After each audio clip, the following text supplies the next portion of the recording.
নমস্কার বন্ধুরা, এই ভিডিওতে তোমাদের মধ্যে বেশ কয়েকটা গুরুত্বপূর্ণ আপডেট শেয়ার করার আছে। সেক্ষেত্রে ভিডিওটা না স্কিপ করে পুরোটা দেখার অনুরোধ থাকলো। আর তোমরা যারা চ্যানেলে প্রথমবার এসেছো তারা কিন্তু অবশ্যই ভিডিওতে লাইক দিয়ে চ্যানেলটা সাবস্ক্রাইব করে রেখো, কারণ তুমি কিন্তু এখানে তোমার প্রিয় দলের সমস্ত রকম খেলার খবর সবার আগে পেয়ে যাবে। আর তোমরা যারা এই ভিডিওটা দেখছো তাদের কাছে একটাই অনুরোধ থাকলো, যদি এই ভিডিওটা ভালো লেগে থাকে তাহলে কিন্তু অবশ্যই এই ভিডিওতে একটা লাইক করে দিও। তো চলো আর দেরি না করে আজকের ভিডিওর মেন টপিকগুলো নিয়ে আলোচনা শুরু করা যাক। তো বন্ধুরা, সবার প্রথম আপডেটটা ইস্টবেঙ্গল দলের এই মৌসুমের অন্যতম সেরা বিদেশি ডিফেন্ডার হিজাজি মাহেরকে নিয়ে। তো হিজাজি মাহের যে এই মৌসুমে ইস্টবেঙ্গল দলের ডিফেন্সে বেশ ভালো নির্ভরতা জুগিয়েছে সেটা কিন্তু বলাই যায়।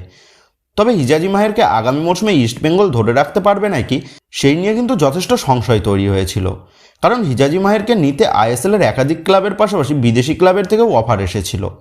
তবে এই মুহূর্তে যে লেটেস্ট আপডেটটা জানা গেছে সেটা হচ্ছে হিজাজি মাহেরকে আগামী 2 মরশুমের চুক্তিতে চূড়ান্ত করতে চলেছে লাল হলুদ ম্যানেজমেন্ট, যেটা কিন্তু সকল ইস্টবেঙ্গল সমর্থকদের জন্য একটা বড় সুখবর সেটা বলাই যায়।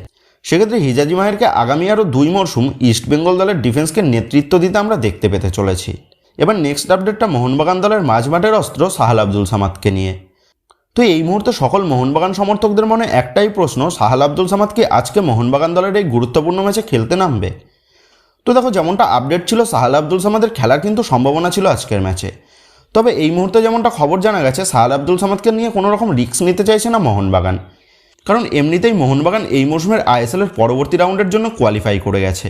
তো সেই কারণেই সাহাল আব্দুল সামাদকে নিয়ে বেশি রিস্ক না নিয়ে আজও সাহাল আব্দুল সামাদকে রেস্ট দেওয়ার পরিকল্পনা করেছে মোহনবাগান কোচ অ্যান্তোনিও লোপেস আবাস।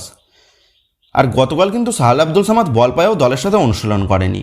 তবে সাহাল আব্দুল সামাদের অনুপস্থিতিতে যে মোহনবাগানের মাঝমাঠ যে খুবই দুর্বল সেটা বলা যাবে না, কারণ এই মুহূর্তে জনি কাউকো, অনিরুদ্ধ থাপা, অভিষেক সূর্যবংশী এরা কিন্তু মোহনবাগানের মাঝমাঠকে বেশ ভরসা যোগাচ্ছে।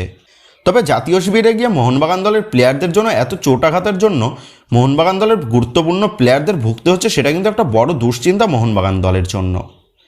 তো যাই হোক, এবার নেক্সট আপডেটটা আজ Mohun Bagan versus Mumbai city FC এই যে হাই ভোল্টেজ ম্যাচটা রয়েছে সেই ম্যাচে রেফারি কে থাকবে। তো একটা ফুটবল ম্যাচে রেফারির ওপর কিন্তু নির্ভর করে যে সেই ম্যাচটা কোনভাবে শেষ হবে, কারণ রেফারিদের নেওয়া বেশ কিছু ভুল সিদ্ধান্তের কারণে এই মৌসুমে কিন্তু বেশ কিছু দলকে আমরা সাফার করতে দেখেছি। সেহেতু আজকের এই হাই ভোল্টেজ ম্যাচে রেফারি কে থাকবে সেই নিয়ে কিন্তু যথেষ্ট চিন্তা রয়েছে সমর্থকদের মনের মধ্যে। তো আজকের ম্যাচে রেফারি কে থাকবে এই নিয়ে কিন্তু আগে থেকে কোনো রকম আপডেট পাওয়া যায় না। তবে যতদূর সম্ভাবনা Mohun Bagan versus Mumbai city FC ম্যাচের ম্যাচ রেফারি থাকতে চলেছে ক্রিস্টাল জন অথবা প্রাঞ্জল ব্যানার্জি। তো আজকের ম্যাচ রেফারি যেই থাকুক না কেন, মোহনবাগান দলকে আজকে 11 ভার্সেস 12-র বিরুদ্ধে খেলতে হবে, কারণ এফএসডিএল কিন্তু প্রবলভাবে চাইবে মুম্বাই সিটি এফসিকে টেনে খেলানোর, আর তার কারণটাও কিন্তু তোমরা ভালো মতনই জানো। সেক্ষেত্রে আজ মোহনবাগান দলের সকল প্লেয়ারদের ম্যাচের মধ্যে কিন্তু নিজেদের সেরাটা উজাড় করে দিতে হবে জয় পাওয়ার জন্য। তো যাই হোক, এবার নেক্সট আপডেটটা হচ্ছে আজ যদি মোহনবাগান দল জয় পেয়ে যায় তাহলে তো মোহনবাগান লিগ শিল্ড জিতে আগামী মৌসুমে এএফসিতে খেলার সুযোগ পাবে।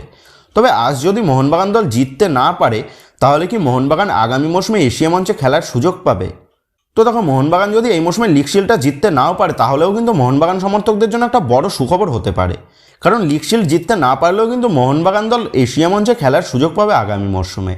তো যেমনটা আপডেট, এই মরশুমের যে দুটো দল আইএসএলের পয়েন্টস টেবিলের টপ পজিশনে শেষ করবে, মানে পয়েন্টস টেবিলের দ্বিতীয় এবং তৃতীয় স্থানে থাকা দল দুটো সুযোগ পাবে সাব ক্লাব চ্যাম্পিয়নশিপে খেলার।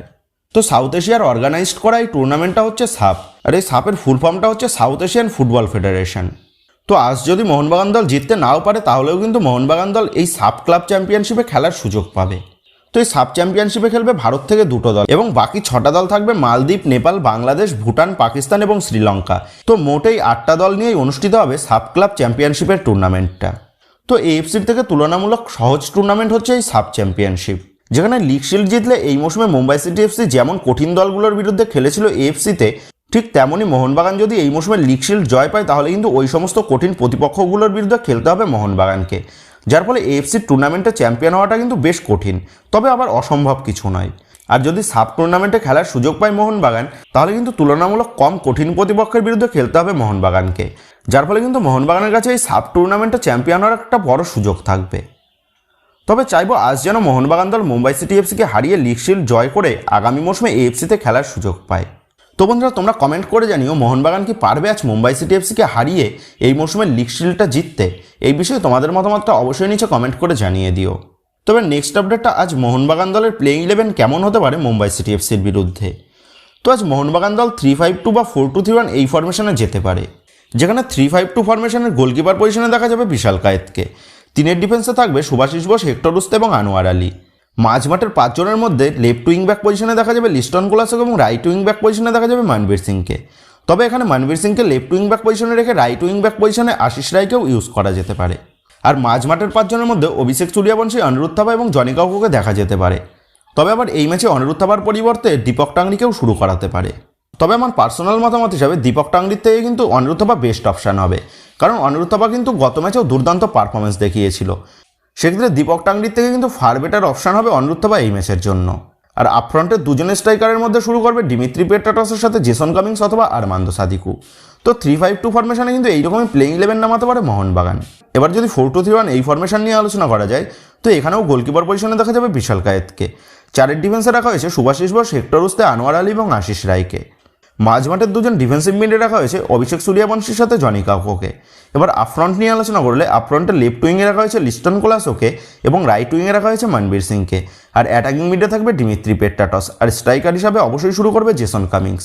তবে কোচ অ্যান্থনি লোপেস আবাস এই ম্যাচে আরমান্দো সাদিকুকেও স্টার্ট করাতে পারে। তবে আমার পার্সোনাল মতামত হিসাবে এই ম্যাচে যেহেতু গোল করার বেশি সুযোগ আসবে না, সেক্ষেত্রে কিন্তু প্রথম থেকে জেসন কামিংসকে দিয়ে শুরু করানোটাই বেস্ট হবে, কারণ আরমান্দো সাদিকু 10টা শট নিলে অন্তত 1 থেকে 2 গোল সে করতে পারবে। তবে জেসন কামিংস 10টা শট নিলে কিন্তু আরমান্দো সাদিকুর থেকে বেশি গোল করতে পারবে, সেটা আশা করাই যায়। সেক্ষেত্রে আমি চাইবো এই গুরুত্বপূর্ণ ম্যাচে যেন জেসন কামিংসকে দিয়ে স্টার্ট করাই মোহনবাগান কোচ অ্যান্থনি লোপেস আবাস। তো বন্ধুরা, তোমার মতে আছে আরমান্দো সাদিকু নাকি জেসন কামিংস, কাকে দিয়ে শুরু করানোটা বেস্ট হবে? এই বিষয়ে তোমাদের মতামতটা অবশ্যই নিচে কমেন্ট করে জানিয়ে দিও। তো বন্ধুরা, এই ভিডিওতে গুরুত্বপূর্ণ আপডেটগুলি তোমাদের মধ্যে শেয়ার করার ছিল। তো আশা করি ভিডিওটা তোমাদের ভালো লেগেছে। তো যদি ভিডিওটা ভালো লেগে থাকে তাহলে ভিডিওতে লাইক দিয়ে চ্যানেল সাবস্ক্রাইব করে পাশে থাকা বেল আইকনটা অবশ্যই প্রেস করে দিও। আর তোমরা যারা এখনও পর্যন্ত আমাদের সোশ্যাল মিডিয়া পেজে ফলো করোনি, তারা কিন্তু অবশ্যই নিচে ডেসক্রিপশন বক্সের লিঙ্ক থেকে আমাদের সোশ্যাল মিডিয়া পেজগুলোতে আমাদের সাথে যুক্ত হয়ে যেও, কারণ এখন কিন্তু সমস্ত লেটেস্ট আপডেটগুলো সবার আগে আমাদের সোশ্যাল মিডিয়া পেজগুলোতেই পোস্ট করা হচ্ছে। সেক্ষেত্রে অবশ্যই কিন্তু তোমরা মনে করে আমাদের সোশ্যাল মিডিয়া পেজগুলোতে যুক্ত হয়ে যেও। তো বন্ধুরা, এই ভিডিওটা এটুকুই ছিল। তো আসি বন্ধুরা, দেখা হচ্ছে পরের ভিডিওতে।